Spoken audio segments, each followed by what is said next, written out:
Hello, everyone. Welcome into Yelling from the Couch. Extreme Overreaction Edition. Pittsburgh Steelers, Cleveland Browns just finished. I'm Brent Humphreys, joined by Joey Mullins and Gage Berdovich, our resident Pittsburgh fan here, to overreact as Joey takes a sip out of his Bengals cup. Uh, Gage, a disappointing loss in the snow for Pittsburgh. What are your thoughts? Oh my god.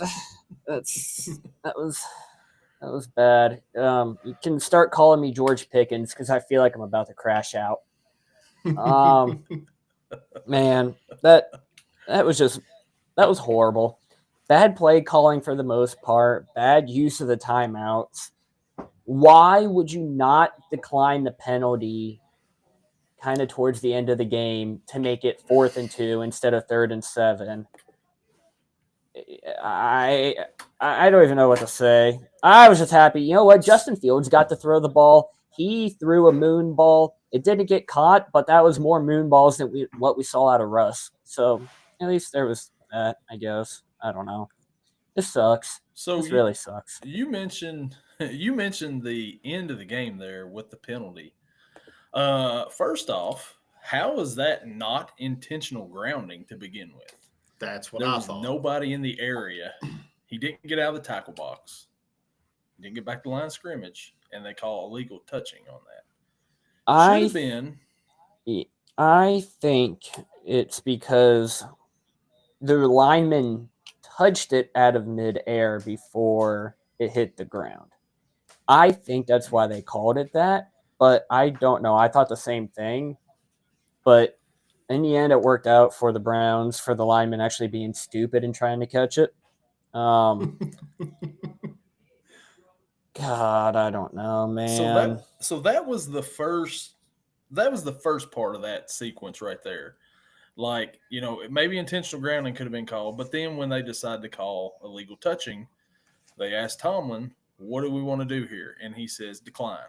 All right. Then there's a more discussion, and then it's like, okay, yeah, they're declining.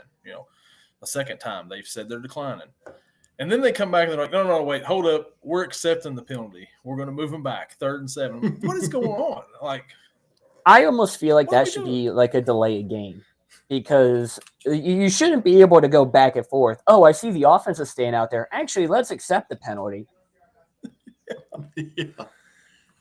And then for them to accept that penalty, like you said, why not make it 4th down? You just have to make one stop. You make one stop, it's over. Yeah, I don't get it because you're just asking for more time to be taken off the clock. Like if you have that one play, even if you don't stop them on the 4th and 2, it's still one less play. They're 5 yards closer. Maybe you have an extra 10 seconds on the clock. You don't have to take that time out before the 3rd and 7 play. And who knows? Maybe it's a different story. Probably not, but maybe. Yeah, it would have been interesting because you just have to make one stop at that point in time, and then I believe the next play was it the next play when there was a penalty called, or was it play? Was it the 4th down play? I think it was the next play. I don't remember. There was I so think. much that happened. Yeah. Yeah, that drive was a lot. Uh, Joey, what did you think in the first half there when they brought Fields in on that first drive? Well, I don't know. I kind of think it killed their momentum. Like, I mean, I understand switching quarterbacks because Fields is more of a running quarterback. I get it, but I think when you're on a roll like that, I'm just all about let's just keep going with what's working. But that's what I thought about it. And and Gage, they brought him in. They want Fields to still be involved, Yeah. but you know he had a really good run there in the second half. Hmm. Do you like the two quarterback system they got going on there, or would you just rather them just stay with Russ, or do you like to change up every once in a while? I like the change up, but I wish they would do it more often. A little bit different to what Joey said. Like I enjoy them getting Fields in there. just because Russ isn't moving. You could see that tonight. You could see it in every game he's played in this year. He's not the mobile guy that he used to be. So get Fields in there. He still has that threat of passing, but that means you got to let him throw the ball more than one time when you have him on the field. True. That's true. So another funny, weird. I mean, this game was weird in several different ways. Mm-hmm. Yeah, Cleveland won. Cleveland won. Yeah, we could start right there. Jalen Warren, actually, and you know they've beaten Baltimore and Pittsburgh this year. 2 of their 3 wins. It's Baltimore and Pittsburgh. Crazy. They didn't beat the Bengals though, I don't think. Anyways, not yet. Fair enough. Jameis didn't play. Got it. But like the backup running backs were getting more run than the starters on both sides. Like Jalen Warren came in and he ran really good and he was getting like first string reps, seemed like. And then on the other side, Jerome Ford was getting a lot of first string reps for at least the first half. The second half, they kind of went back to Chubb. I understand the Chubb situation, and I understand giving it to the hot hand of Jalen Warren because that first drive was like all Jalen Warren, just about, and it stalled out, and Chris Boswell missed that, field goal there. But kind of weird there with the backup running backs getting a lot of run. What do you all think? Yeah, I don't even outside of Jalen Warren. What are we doing with Cordell Patterson? We're going to give him an end around on 1st and goal. He's going to lose 2 yards. We're going to throw a fade route to him on the 2-point conversion and have it not even be close. Arthur Smith, is it you or is it Russ making his stupid decisions? It angered me. I have a stress ball over here, and I'm so glad I could use it. But even I'm still shaking from the adrenaline, and oh my God, it's so annoying. Like Najee, I love him, but sometimes you got to avoid wanting contact and instead just run vertical.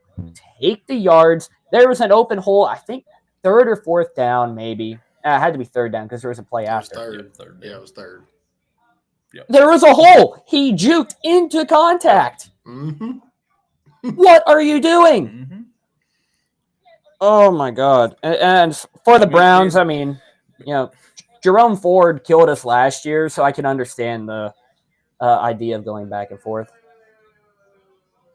Yeah, Joey had mentioned that, that Harris had that, if he goes this way, he's gone for touchdown. Instead, run right into the defender right there. I would say nothing. I would say green grass, but in this case, it was white grass. But, but yeah.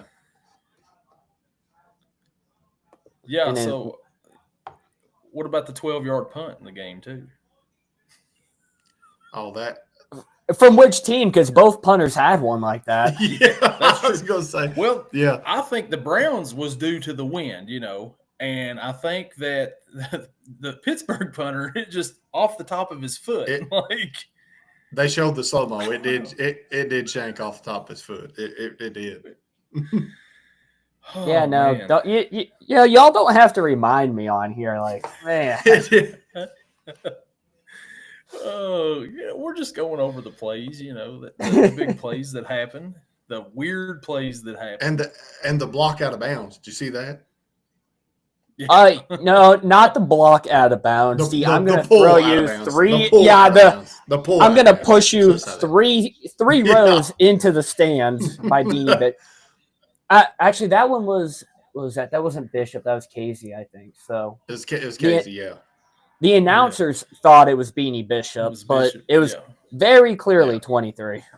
Yeah, but he pulled him. When I watched the replay, he did. He legit grabbed hold of him and pulled him. So, but yeah. And another weird thing, who's banging on the trash cans? Is this the 2017 Houston Astros? I thought I was hearing stuff. I wasn't sure. I was like, is this how it's like for every Cleveland home game? You just can't hear anything? No, I noticed it too. I'm like, what is what's going on? Like, who's doing that? Would they please stop? But yeah, it's like the Astros playing the Yankees again in the ACLS.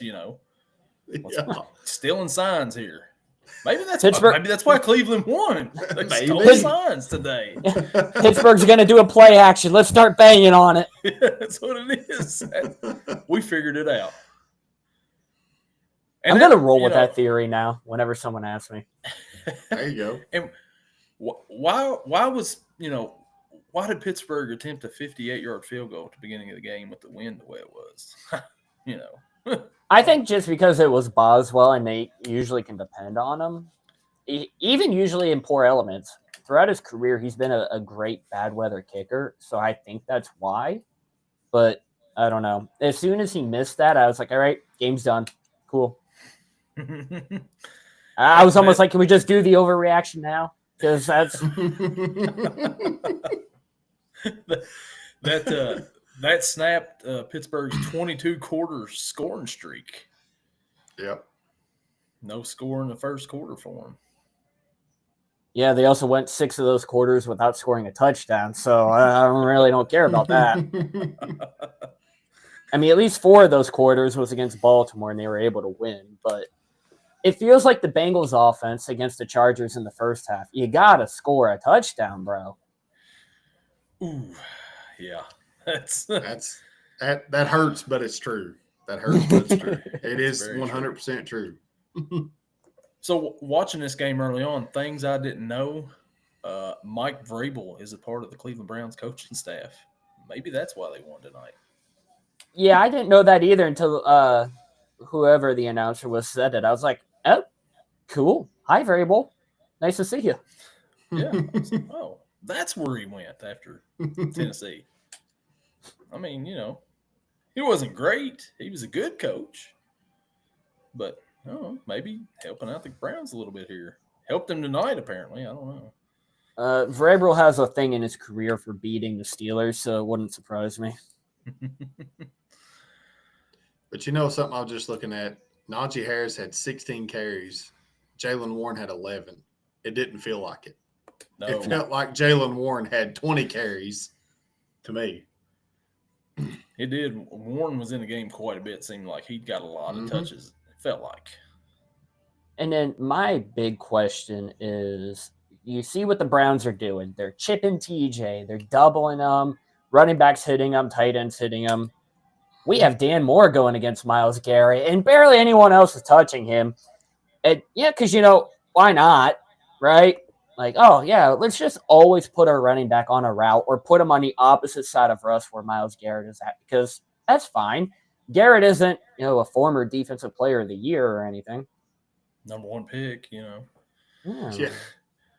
Well, I mean, they must have done some sort of damage to Myles Garrett, because did you see all the paint chipped off of his helmet for most of that game? Somebody hit him somewhere. I've seen that. Whenever I think of Myles Garrett and the Steelers, I only think of one play ever. Please elaborate on what play this would be, because I don't know. It would be the strip sack that he had of Russell. No, of course, it's the Mason Rudolph. I'm going to take your helmet and bean you on the top of the head with it. That's the play. So my first reaction when that play first happened years ago, right, was this man should. I mean, you're hitting him. It's assault with a deadly weapon. So, like, charges maybe? I don't know. Even if it's somehow not guilty, which I don't know how. I mean, it's on live TV, but sure. They've got it on tape. Yeah, like you can't deny this. It's public information, so you could just NFL Vault. Boom. You want to go to YouTube and look it up? You can. So, I don't. Did he get like a couple game suspension out of that? I mean, it wasn't big. I don't think he got a whole lot of punishment for that. Wasn't as big as it should have been. No. Yeah, he's not currently sitting behind bars. So yeah, he's still out there sacking quarterbacks. Brandishing a weapon with your helmet. That was the strangest call I've ever heard. Simulating brandishing a weapon, 15-yard penalty, unsportsmanlike conduct. What are we doing? I didn't hear it. I didn't hear it, and Brent told me about it. I'm like, what? You mean a referee got up in front of the camera and said that? He's like, yeah. I'm like, what? I had to go YouTube it. Yeah. We could just, start involving weapons in football games, and it's just a 15-yard penalty. It's fine. Yeah. Just unnecessary roughness. Yeah, I guess if you just want to pull out a gun or something and shoot the other team in the leg, okay, cool, 15-yard penalty. That's all. Well, Darius Slayton will give you a good argument over that because the whole touchdown. Yeah. So Patrick Mahomes can do whatever he wants. Like you said last night, Gage, he can burn down a stadium or whatever. 15-yard penalty. You get to pick where you spot the ball. Yeah. So going back to the Myles Garrett helmet thing, I'm looking at it right now. The NFL suspended him for what was, quote, an indefinite suspension. Now, we know how indefinite works with the NFL. We've seen it with Josh Gordon and all his suspensions and still able to come back.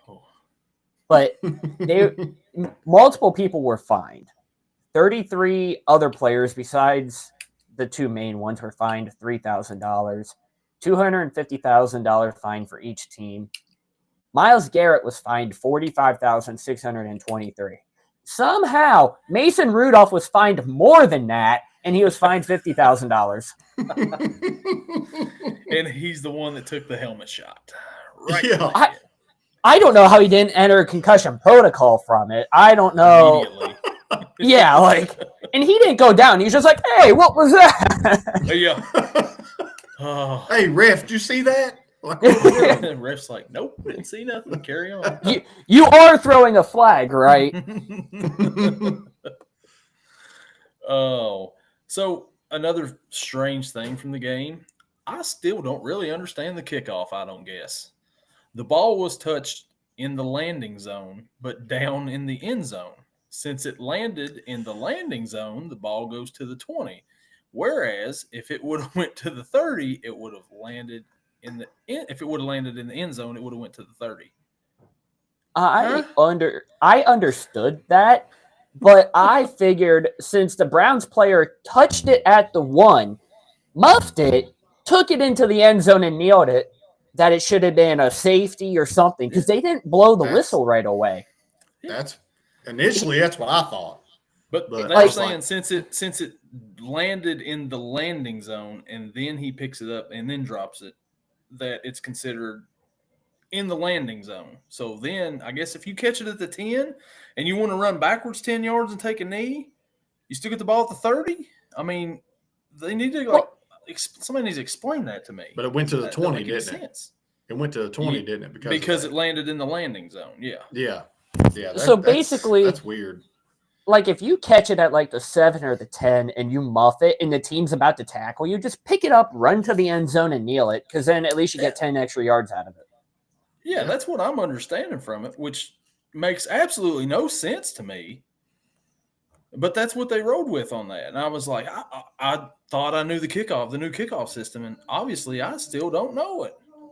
I don't think the refs knew because, like I said, they didn't blow the whistle right away. Yeah. And whoever the returner was kneeled it twice. Just like, hey, I'm going down. I'm kneeling it. Hello. I believe, was it Ford? Was that who it was? I think it was Jerome. Oh, Ford. I think it was, yeah. But I was like, man, I thought I knew it, and I guess I don't now. But just take the ball from the 15, run it back, be like, hey, we'll get it at the 20 either way. Got guys coming after me. I can make it all the way back here. Or let's just get rid of the kickoff. Let's just get rid of the kickoff in general and just start each drive at the 20 because it would be way less confusing than what it is now. Yeah, why make it make sense when we can have it more confusing, right? Yeah, that's definitely one way to put it. So, there was a lot of fumbles, balls slippery around here, which it's expected with, snow and all that. But, man, Tillman fumbled, Jameis fumbles, Wilson fumbles, Najee they thought fumbled, but, one knee, one butt cheek equals, He whatever. He did fumble once. He didn't. Didn't he fumble once on the run? And Russell Wilson was standing right there to grab it. Yes. Oh, yeah. But Yeah, he did fumble yeah, once. he did. First fumble of the year. Yeah. And then yeah. But a lot of wasn't the cleanest game, penalty wise or football wise. So back to the fumble thing, quick second. I'm looking at it right now. Najee was not credited with the fumble. I think it was Zach Frazier, the center, that was somehow credited with the fumble. I don't know how that works out. Yeah, that's strange because I've seen it right here. Look, there was see what 2 fumbles for Pittsburgh and 3 for Cleveland. A lot of fumbling going on. I thought I heard. Yeah. I thought when I seen it, he was running the ball and he was, they handed off to him. He was scrambling. Russell Wilson was standing right there next to him, and I heard the announcer say, "Well, he was standing there for a reason in case the ball got popped out." And the ball did get popped out. He dived on it, so I thought that's why I thought that was a fumble for him. But I mean, that's what I thought too. But looking at ESPN, unless it's a stat correction later on, which it would almost have to be, I would think. Well, so it's got Russell Wilson as recovering a fumble here, because the one that he fumbled and he lost, he didn't recover it. So that had to be that play, because he was there to get it. I'm so confused. Well, not to bring up anything, but the defense, like you sit and look at it, Steelers had 1 tackle for loss. Cleveland had 11. I mean, that's huge in a game. To me, that's huge. Yeah. Bad defense from Pittsburgh, which is not something unusual. not something we've come accustomed to, especially unusual. this season. And of course, I mean, the tackle for loss was TJ Watt, but they had so many opportunities. Like there was a 4th and short, I think it was, handed it off to Chubb, and Landon Roberts hit him in the backfield, and Chubb just slipped away and picked up the first down. Yeah. So many opportunities, just poor defense, especially up front in the front 4. I mean, there was virtually no pressure on Jameis. He was sacked once. It was the Herbig first forced fumble, but otherwise very clean pocket. Cleveland just won it up front on both sides of the ball tonight. Could you all maybe save that bad defense for next Sunday? I mean, come on now. Like, could you guys maybe play your first half offense the way that you did against the Chargers for the entire 4 quarters next week? Well, I'm sure T. Higgins will probably be, on the injury list, like as questionable come next week. So there's that, So all you got to worry about is Jamar Chase. Yeah. Man. Maybe T. Higgins will be out next week and we won't have to deal with it. Let's hope not. Let's have all of us at full strength. Maybe TJ Watt is going to do another Christmas commercial with JJ or something, Maybe Joe Burrow gets hurt again for the entire season and just, doesn't come back. Just wrap his hands and fingers in bubbles. That's all we got to do. Yeah, just bubble wrapping him for the week. That's what's going to happen. I thought Pittsburgh sealed the deal when Dante Jackson picked off Winston with 4 minutes left in the game. That I did too. I thought it was done. You guys aren't the only ones, let me tell you. The Pittsburgh way is if you're up 4 to 5 minutes left in the 4th quarter, we're going to run it 3 times, not get a first down, take off a minute and a half, and give it right back to you. Oh my God, that always irritates me. It's like, throw the ball. You still need a first down. A couple. You still need points. You're only up by 1. You can't afford to punt this ball back. And then, of course, 12 yards. There it goes. All right, cool. Thanks. Yeah, off the top of his foot. Like, oh. It's funny to hear Gage say this about the Steelers is me and you, Brent, have talked about this with the Bengals. I've said the same stuff. I'm like, why? Like, why call that? Why? Gage, and go ahead, Gage. I was just saying, in Pittsburgh loves when they're up late, either late in that first half or late in the game in general, playing a stupid zone prevent defense. The prevent defense, gotta love it. Wide open over the middle. Look, Jerry Judy's open. I think he just got open again in zone coverage. There goes Njoku. Oh, he dropped that one. All right, that's cool. Yeah, prevent defense, I always said, prevents you from winning the game when it's close like that. Prevent defense is great when you're up 30. When you're up 1, maybe cool it on the prevent defense, all right? Even when you're up by 30, don't let them get any momentum back into it. Play your man-to-man. Steelers played man-to-man on the goal line when Jameis scored the rushing one. They did great in the man coverage. TJ Watt just got a little too far up out of the containment, and Winston was able to get away. But they make the sack there. I think it's a different game. Winston doesn't get in. It's 4th down. You turn the ball over. Yeah, you're at the 1. Yeah, you probably get safetied, but at least you don't let up the full touchdown. Yeah. True. And I do have a question for you, Gage. Who is Jordan Akins and Blake Whiteheart? Because they had more or the same amount of catches as tight end number 1, David Njoku.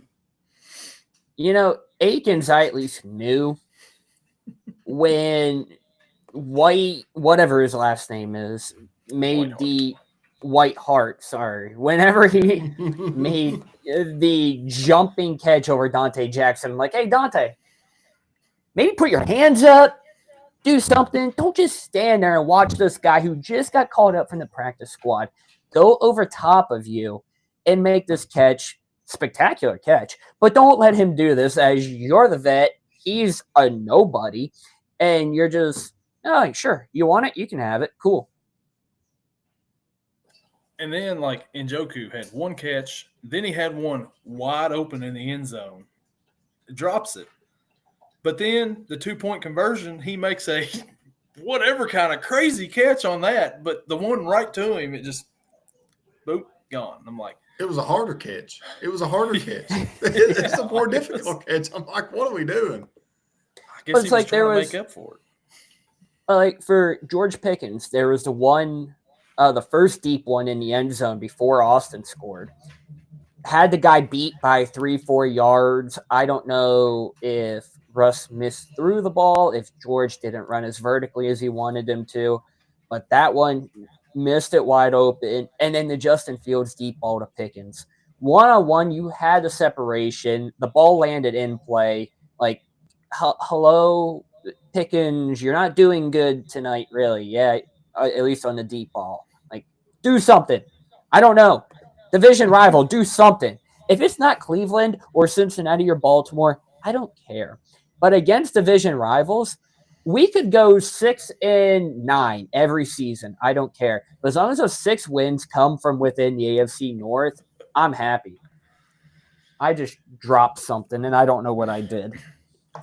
And speaking of dropping something, how about Jameis Winston's little piece in his helmet dropping out and just dangling around during the 2-point conversion?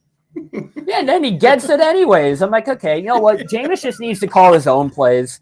Yeah, proves right there. Ken Dorsey is not needed. Oh, and then they were saying, oh, it's the battery. He could still have communication. Isn't the battery what powers it? I mean, I don't know. Maybe it's like a backup source a little bit. Maybe I don't know, but I'm sure Cleveland fans are probably going to take a picture of that still shot of the snow falling and the communication piece just dangling out of his helmet and him just, and they're going to plaster it all over their walls in their man caves all over Cleveland after that. Yeah, one surprised me. I mean, this in the Baltimore game was Cleveland's Super Bowl. Oh yeah. Well, Michaels kept saying, there's still people here. Nobody's leaving. I'm like, Yeah, they're behind by 1 and have the ball with a chance to take the lead. They've set through this storm the whole way. Why would they leave now? With no shirts on. Half of them. Oh, they are crazy. They were saying, wonder how they're doing that. Well, I seen like 10 Michelob cans in front of this one dude. Like, that's why right there, the alcohol's keeping him warm. That'll do it. Well, it's like the quarterback play with no gloves on, no sleeves. It's the snow's coming down. You can barely see anything. They put in these virtual lines on Prime so you could actually see where the ball's at. Like, how are you just not growing icicles from your hands and arms at this point? So with the virtual lines, did you all think that was weird? I thought that looked odd. It made it look like when they caught a pass, it's like all their legs were gone. Like it was like they're just the top half of their body was going out of bounds. Yeah. I'm like, and then I was like, oh, it's the virtual lines. I get it now. But at first I was like, what is this? Yeah. At first I was like, man, they cleaned the field off pretty quick. And then they're like virtual lines. I'm like, oh, well, that looks really weird. Yeah. I thought it was weird too, but I also didn't mind it. I enjoyed actually knowing where the ball was at. Yeah. True. Yeah. That's true. But it was still a little odd.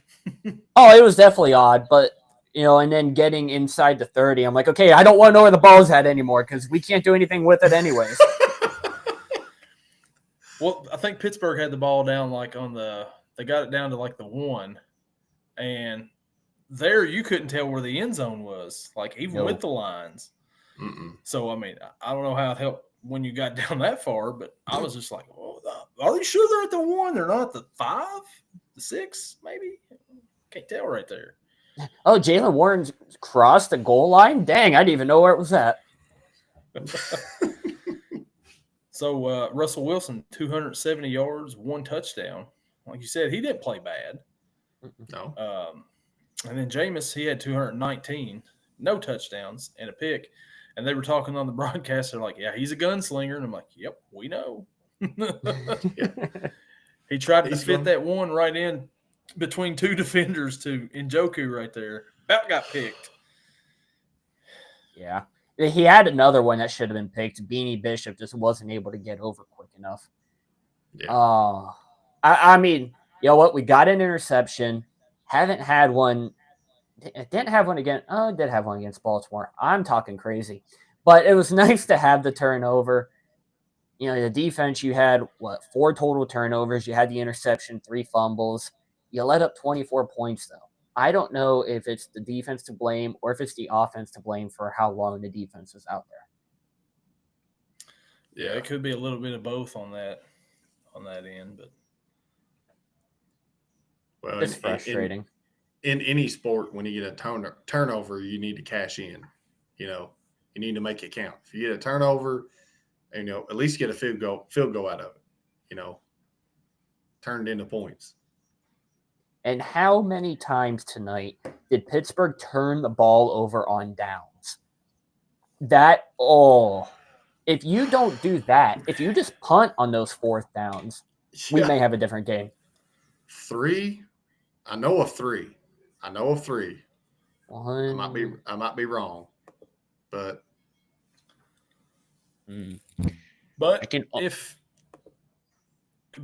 like same time though, you saw the punt that the punter had. The one at the end. Maybe that's what they were worried about. I don't know. I mean, he only punted once, which is very odd for a Pittsburgh game. Yeah. I actually didn't realize that. I thought he punted more than that tonight.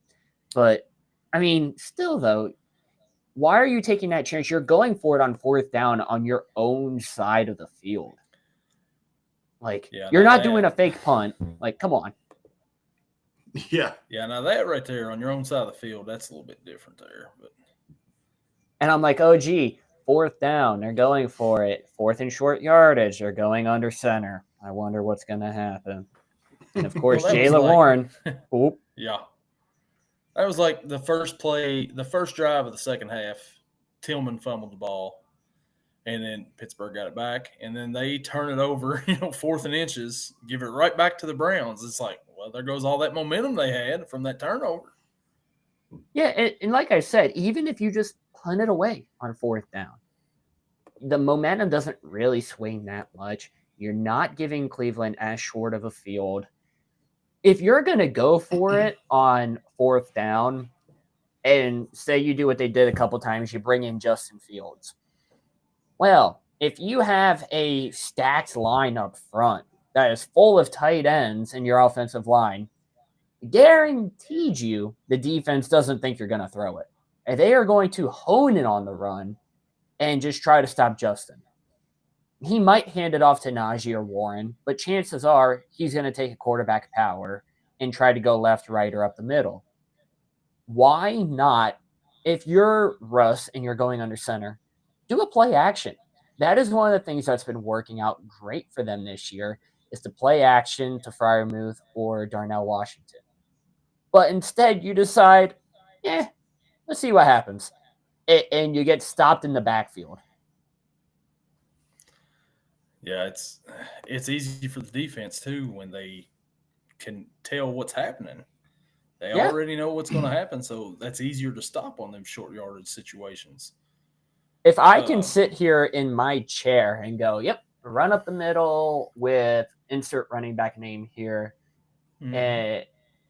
obviously the defense knows what's going to happen. And the way your offensive line was playing tonight, you're not going to get through. Yeah, and how many times, Brent, have we been watching the Bengals game and we do the same thing? Too many. Games on the line, like, here we go. I already know what's going to call. I've seen this movie before. I already know what's going to happen. It's already over. You already know what's going to happen. And somehow the offense is the only people that don't know what's going to happen, or the defense, whichever one, Yeah. It's frustrating. And then we get to the end of the game, the last drive. Pittsburgh has one timeout. You should have two, but you decided to take one because you were going to have a late substitution. I mean, I understand if it's early in the game, but at that point, just take the penalty.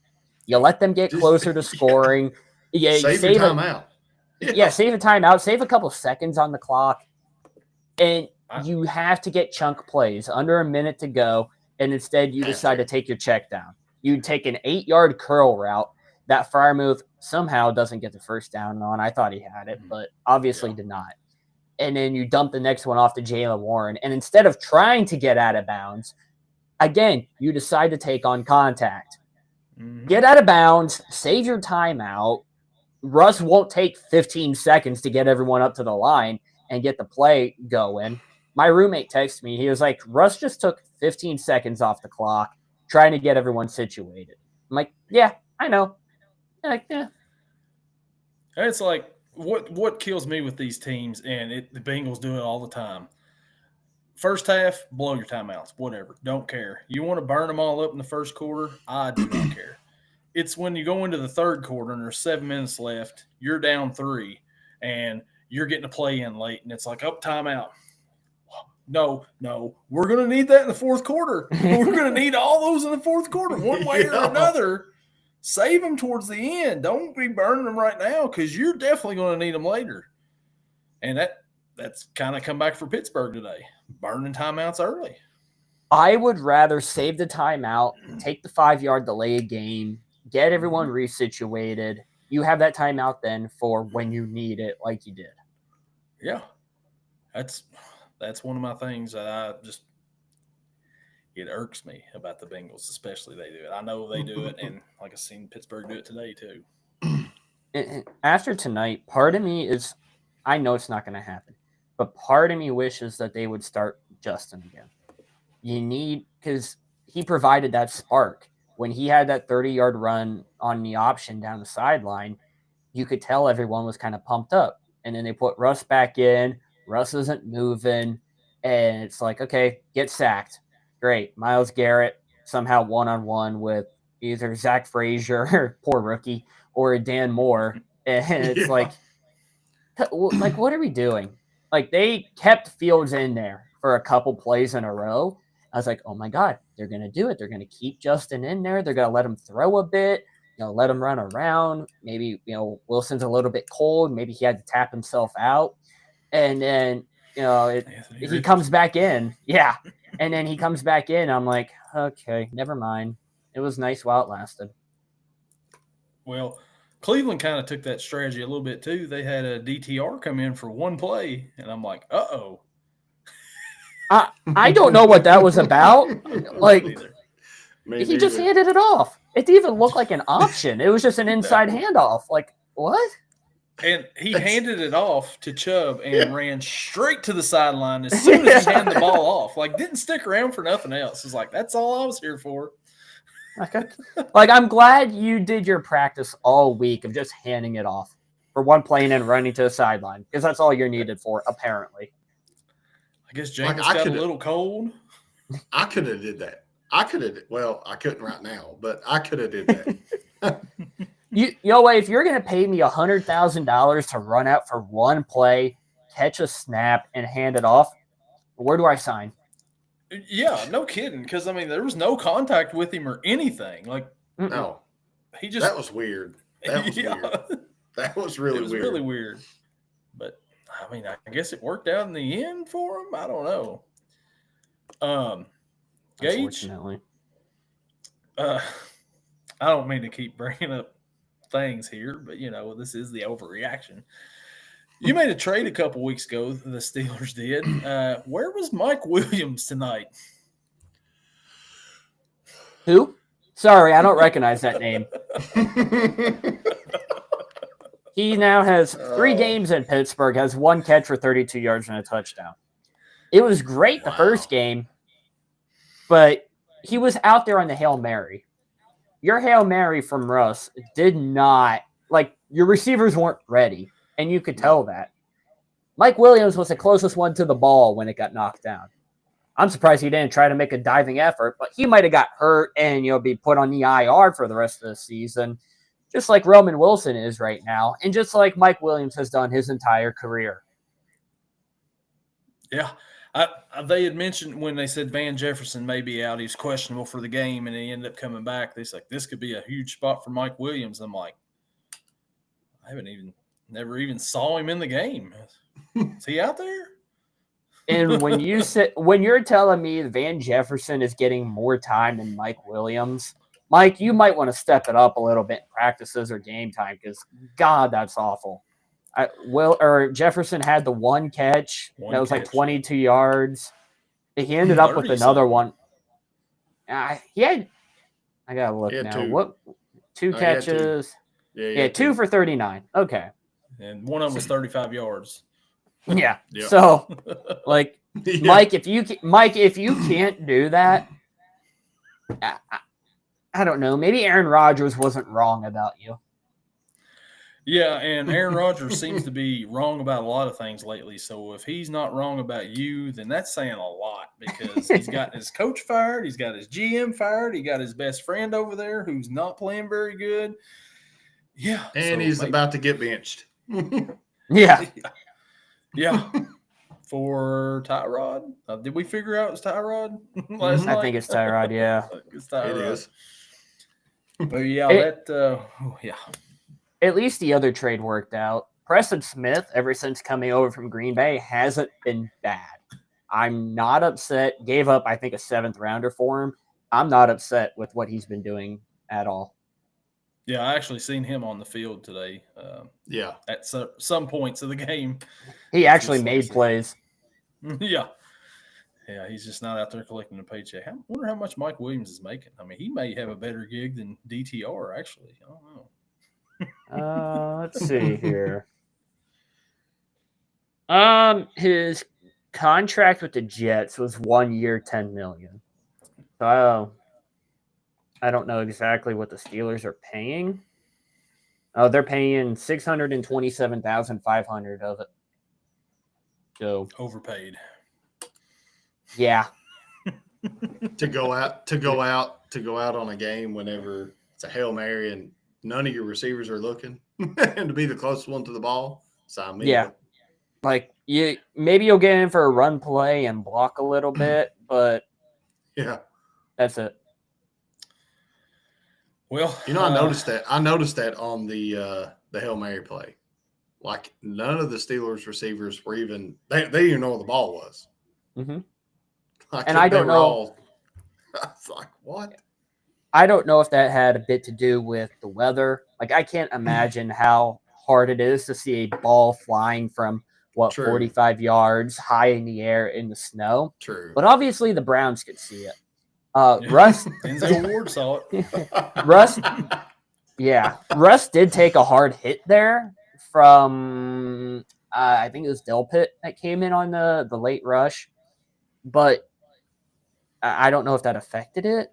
I don't know if maybe roughing the passer should have been called on that one, but They're not calling that there. they should. They should. They should, but they're not. Look, Burrow got face masked last week, and nothing was called. They're not calling that. They're not calling that. Yeah, I think we just need to trade for Patrick Mahomes and just get it over with, get all the refs on our side, and it'll be okay. I think you need to bring back Duck Hodges for next Sunday is what I think. Let's have him start next week against the Bengals. At this point, I would take that a little bit. Because you know what? That kid got hit so many times when he played. It was still making incredible throws. Bring him back. Bring James Washington back. They had one great game against Cleveland. We needed him tonight. Maybe bring back Ben Roethlisberger since he is the king of the AFC North. Maybe he'll come in next week and just destroy the Bengals. Well, Gage, did you see the headline on ESPN when you open up for the game? No. Snowplow Chubb goes in for the go-ahead touchdown. I was like, really? Like, who is writing this? Like, my God. Somebody's getting paid to come up with that. He's like this tall. I feel like there is a possible snow game that got questioned here, a few years ago, where they cleared off the field for a kick. Now, I thought we weren't allowed to clear off the field anymore, so why they were shoveling the field during the game is beyond me. But let them play in the snow. Who cares where the markers are at, where the yard lines are at? It's cool. And I'm telling you, I'm convinced that Mike Tomlin is cursed on Thursday night divisional road games. Like, dude, and look, this is a thing. Because me being a Carolina fan, we're cursed in certain ways. Every team is, and I believe that he is cursed when it comes to Thursday night divisional road games. Like, I just don't know what it is. I mean, yeah, obviously tonight weather probably had a lot of say in it, but still. Yeah. It's just not only that. Weird sports curses. It's like, why? It's like Tomlin has that Thursday night curse. And in other games, it's like he's pulling out some black magic stuff to pull out a win. Yeah. Like what are we doing? Like, just be a competent team. Is it the short week, maybe, that he's like, just whatever? That was a short week. If the short week is what they're worried about, I cannot wait for the 10-game span or 10-day span of 3 games. Because it's just not going to go well. Yeah, Netflix. Which I can't wait to see how that goes. Yeah, I wonder how much buffering is going to take place during that game. Man. They got that to worry about, and then WWE moves to Netflix starting in January. Like, Netflix, you better get your stuff together. If it's anything like it was the other night, they're going to be in some trouble. Like, can they not do like Amazon Prime does? Like, I didn't buffer one time during the game. No, and Amazon Prime, if you look at Amazon Prime and you go back and you look at the play-by-play on ESPN, usually ESPN, when you stream something, it is like 3 or 4 plays ahead. Mm-hmm. But you're streaming on Amazon Prime, and it's pretty much dead on. Like, it Amazon is. Prime's doing something right here that other services aren't somehow. Netflix, we'll see if they do or not. It'll be interesting. Maybe, or we'll be buffering. But they still take your money. So. Oh, well, of course. Yeah. Yeah. At least, to be fair, for my situation, I don't pay for the Netflix. I'm using one of my family members, so I don't care about that. But still, you better get it together, fix your servers. I don't know what it was. I know the Paul Tyson fight had a lot of people tuning in from all across the world. I don't think they're going to get as many viewers come the Christmas games or once WWE goes after the new year. But still, if it was that bad then, Well, but look how long they had to prepare for the Tyson fight. Yeah. How long have you had to prepare for this? Months and months. They hyped it up. And then you get this. Like, I tried to watch it, and I had to restart my Netflix like 3 times. I'm like, my God. And there was 60 million is what they're saying that tuned in to watch the fight. There's probably going to be at least 20 to 25 million, maybe, to watch Christmas Day football. Let alone everything else watching. Yeah, let alone everything else they're streaming. Yeah, there's 2 games on that day, and the best game is going to be Pittsburgh, Kansas City. So people want to tune in Netflix to watch that. So I found a tweet that I was looking for. Before the Paul Tyson fight, TMZ tweeted out, "It's going to be Netflix's biggest live sports event to date, but the streamer tells us everyone from IT to production has put their all into preparations and will be ready to combat any and all technical issues that may arise." Put their all How'd that go? into it. TMZ even put like effort. Yeah, they put like the clapping emojis between put their all into, I guess just to add emphasis on they didn't really do that. Oops. If that was their all, I'd hate to see their worst. And then George Pickens here, post-game interview. Obviously, I'm not listening to the interview, but the one quote pulled out from it is, "I don't think the Browns are a good team at all. We only lost because of the weather." The Browns had to play in that weather too. Yeah, but Cleveland's used to being crappy weather, so. That's true. But I don't know. That just sounds... I don't know. Pickens, I don't know, man. Let's just He's say... a really good receiver. Yeah. But, his attitude to me comes off total diva, I didn't get the call on 3rd down, It's okay, maybe, but I mean... You mean like LeBron James diva, kind of? Yeah. I mean, I hate to say that, but I'm just saying. I mean, you call it like it is, If LeBron drives into the basket, goes up for a layup, and he gets touched in any way, shape, or form, if his jersey, if a fragment on his jersey gets touched, he's looking to the referee for a call. Like, really? But obviously George Pickens isn't the only one that does that. I'm calling him out tonight because he did it tonight. He's not. A couple of times.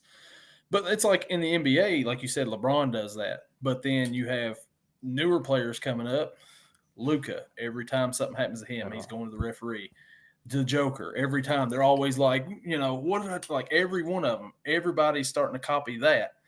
And, I think that, that's the same way it is in the NFL. There's just players like that just do that. They just throw tantrums for whatever reason. And tonight just happened to be Pickens. And players have to learn when a referee makes a call, you have to live with it. You have to play on. Put that play out of your mind. Go to the next play. You're doing yourself or your team no good by it's like, in basketball, I've seen LeBron complain about a foul, but yet his man is all the way down the floor dunking the basketball because you're sitting here crying to the referee. Like, And I know it's somebody in football, but And if somebody's sitting there yelling at you just in life in general, is that going to make you be like, oh, you know what? You're right. You're yelling at me. I'm going to take your side. I'm sorry about that. No. That's what that is with the referees. No. Like you said, just go on and play. And not only that, but the fans have to live with that too. Like we still have fans. What was it?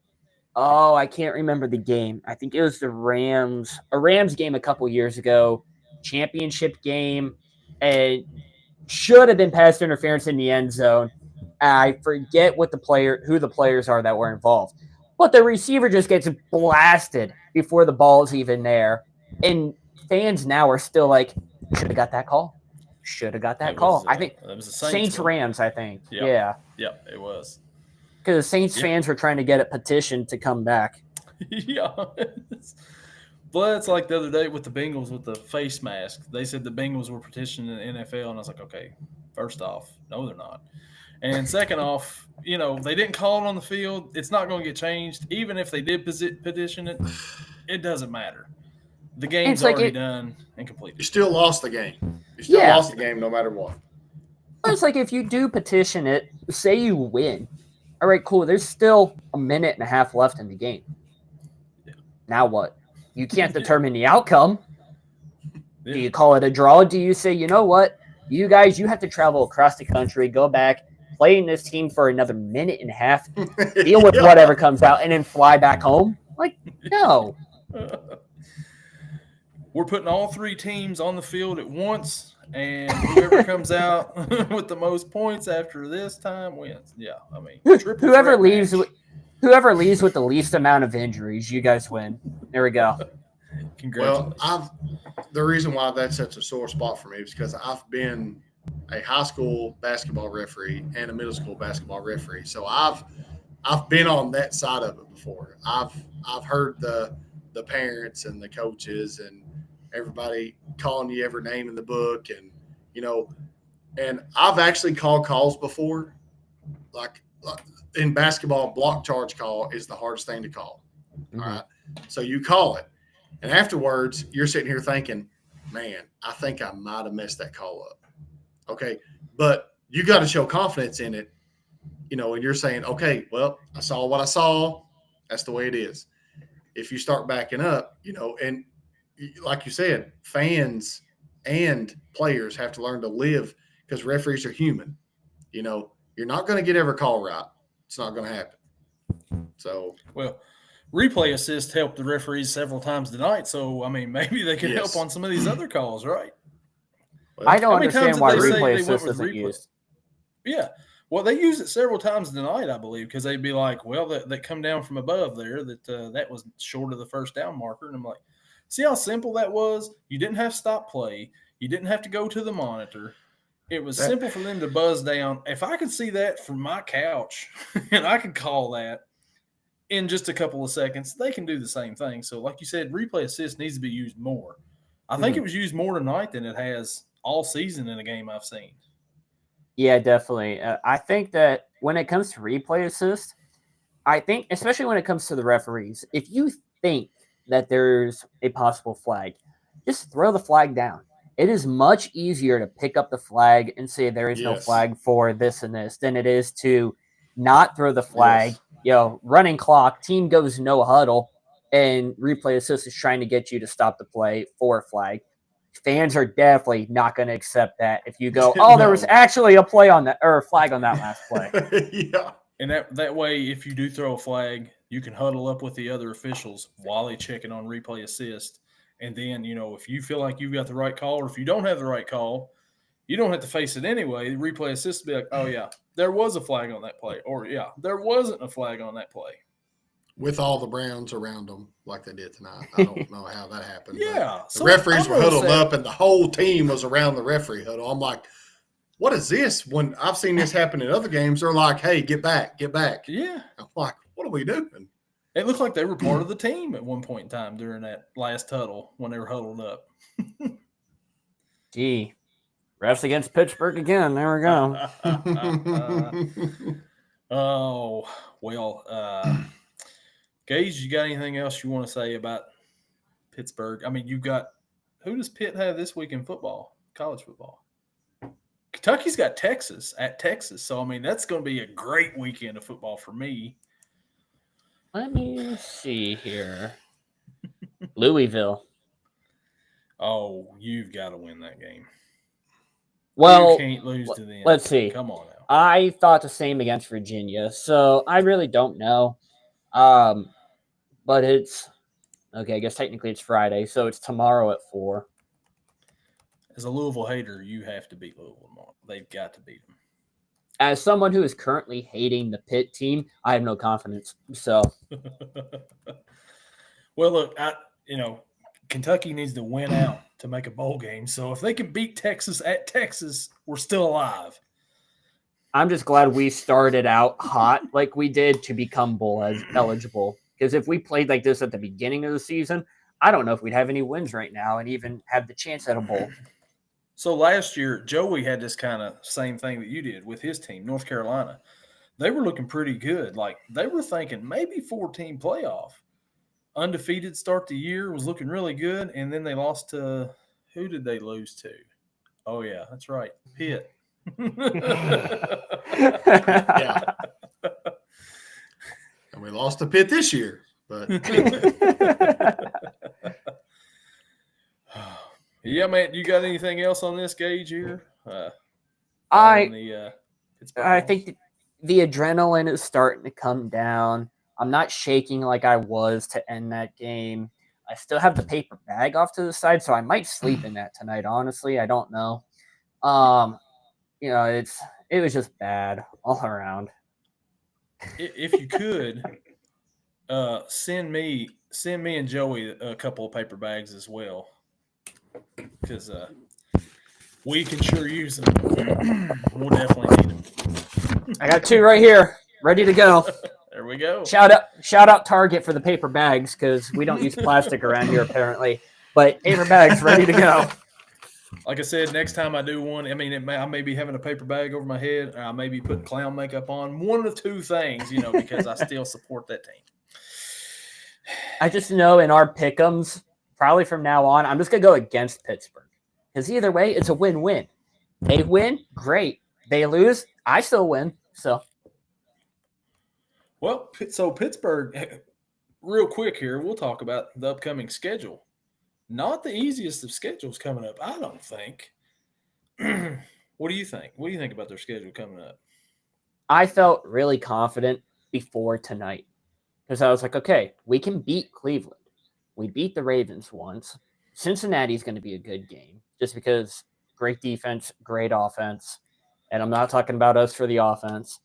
And then you got, was it Kansas City and Philly mixed into there? I think we can beat both of them. We were able to hold Lamar Jackson and Derrick Henry pretty much contained against the Ravens. Shouldn't have any problem stopping Saquon and Jalen Hurts. And then when it comes to the Chiefs, if they watch enough film to mirror what the Broncos did, you can hold them. You can hold them. You can do good against them, but you need to do it from the first quarter. You can't wait until the second half to start scoring touchdowns, because that's not going to work against almost any team except Atlanta and Baltimore. So I don't know. Like I said, I was real confident. They're still need one more win for another winning season. I don't think they'll lose out, but at this point, I have no confidence in anything. And I don't think that their defense is as bad as they showed tonight. No. I think they'll play a whole lot better, because they're not going to have a snow game every week. They play the Bengals next week, and then they go, they host the Browns the week after. So, I mean, get familiar with that team, because they're going to be a quick turnaround. And then, look, what is it? 4 of the last 6 is in the division. Yeah. Even with, defense gave up 24, but they still had a sack. They picked off Jameis once. They had 3 fumble recoveries. So it's like they were getting the turnovers. Just the offense wasn't sustaining a long drive to keep them off the field. Yeah, they just couldn't cash in on those turnovers. And it's going to happen more times than not that they will cash in on those. So, it's a tough schedule, but it's, 3 wins is doable. Yeah. And, even like yardage total wise, Pittsburgh allowed quick math, this isn't going well, 304 total yards tonight. Offensive wise, Pittsburgh had over 350, 248 passing, or technically 270 from Russ, but the 4 sacks minus 22 yards, so 248, 120 on the ground. It's like this offense, and it's something we've seen past couple weeks. They can move in between the 30s, no problem. Even in between the 25s, 20, it's a little iffy. But once they get down to close to scoring range, let's just run it 3 times and then take the 3. It's so annoying, and I can't stand it. And the offense, they did have a lot of big plays, Fields had a 30-yard run. They had a 46-yard pass to Austin, 31 to Pickens, 35 to Jefferson. I mean, had a lot of explosive plays. Yeah, I mean, they showed the one points. stat tonight where Russ was 4 for 6, 120 yards and a touchdown on the, quote, big plays, 20-plus yarders. Can you do that more often? It's frustrating. It is. We should not have lost tonight. I see what Gage is talking about, or what Brent was saying. And they had chunk plays, but not chunk plays when they needed them at the end of the game. They needed chunk plays at the end of the game and bad clock management. But they shouldn't have been in that position. They should have handled their business in the first half when there wasn't a bunch of snow, or as Al Michael said, a blizzard. Yeah. So in the chat, Chaos Plays says it's the terrible OC. Be Arthur Smith. I don't agree with that. I like Arthur Smith as an offensive coordinator. When he was at Atlanta, last 2 years, didn't like him as a head coach at all. But even when he was in Tennessee with Ryan Tannehill, he made Tannehill look like an all-star quarterback. He did. So I don't hate Arthur Smith yet. And I stress the yet, because I'm sure it's going to come. But with Russ being the veteran quarterback that he is, he should know. He's not Kenny Pickett. He's not Mason Rudolph. You're not handcuffing him to where he can't call an audible, to where he can't check out of a play. If Russ isn't checking out of the plays after being in the NFL for 13 years, I can't blame the OC for that. It doesn't matter what package you have in there. If you have, 13 personnel, 12 personnel, 22, it doesn't matter. If you're under center, you should be able to audible to the play action or just a simple drop step pass. Your players should be able to make those plays. Obviously, they're not always going to come from the OC. And then when you have that younger quarterback, whether it's a Kenny Pickett or even a Justin Fields, they might handcuff you a little bit. But when you have this vet, let him just take over. Yeah, that's the whole thing right there. Like you said the other day, when the Bengals was playing the Chargers, you heard several times Herbert, kill, changing the play right there, and for the better, But even in Washington, Jaden Daniels can kill a play right now, and they're letting him change the play.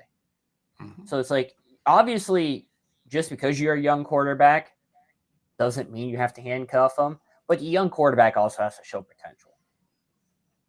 Yeah, absolutely. Well, Gage, sorry about your loss, sort of.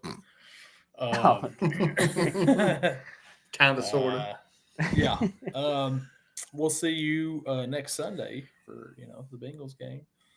But you got anything else you wanna add, or you wanna rant or shoulder to cry on, or I'm sure I'll add more on Wednesday when we go back for the pick'ems, but as of right now, it is 12:48 in the morning. I'm coming off my adrenaline high. My pillow's right here calling my name.